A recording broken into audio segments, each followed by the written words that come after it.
it's difficult for national programmers whose inventory is mostly representative of the national footprint, especially when you think about live linear and the restrictions around how we geo-target. When we get into the digital space, there's a lot more targeting capabilities on geo, whether it's down to zip code or just DMA.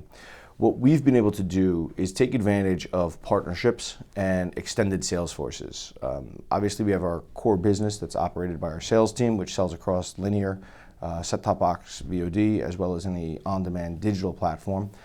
We also then started to extend partnerships into local station groups and MVPDs, so distribution arms, and then tapping into DSPs and SSPs, so the programmatic tool set. When you look at all of those different pieces in one kind of pie, each represents a specific percentage that doesn't necessarily overbear on the other pieces. And what I mean by that is we're not too reliant on any specific piece of the demand makeup, which allows us to run a yield management tool and process and strategy to maximize the revenue efforts. On the flip side, it also provides a benefit to our national advertisers and to our local and regional advertisers because they now have a higher frequency of opportunity as we look at all inventory and make it available to everyone.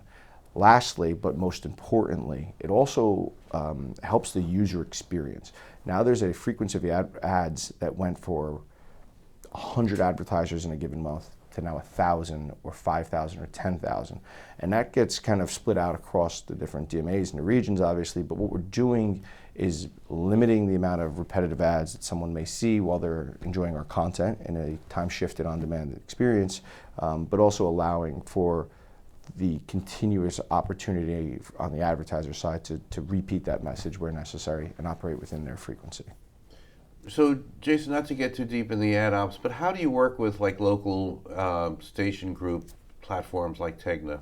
Sure, it's a great question. And if the technology is unified and we're on the same ad server, the same tech stack, whether it be an SSP or a joint DMP of some nature, it's obviously very streamlined, efficient, and simpler. That's the way the TEGNA piece has operated for us. We're both FreeWheel clients, so it's truly a server-to-server ad server integration that allows us to avail inventory to them as if they were any other seller or partner within our network.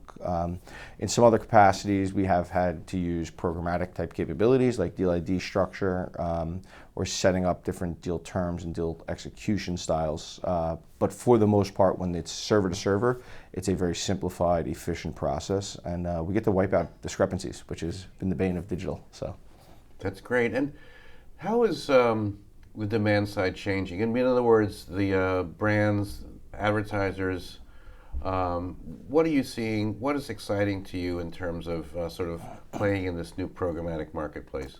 I think what's been a great transformation or an evolution recently is how the brands went from about 3.5 years ago looking purely at data and wanting to be targeting a person, and that was the main KPI, to understanding that engagement and actually having the attention of the consumer is still the main purpose or main objective and the main KPI, and then let's put the data behind it. So we used to say the right ad in front of the right person at the right time is what we were trying to solve through programmatic.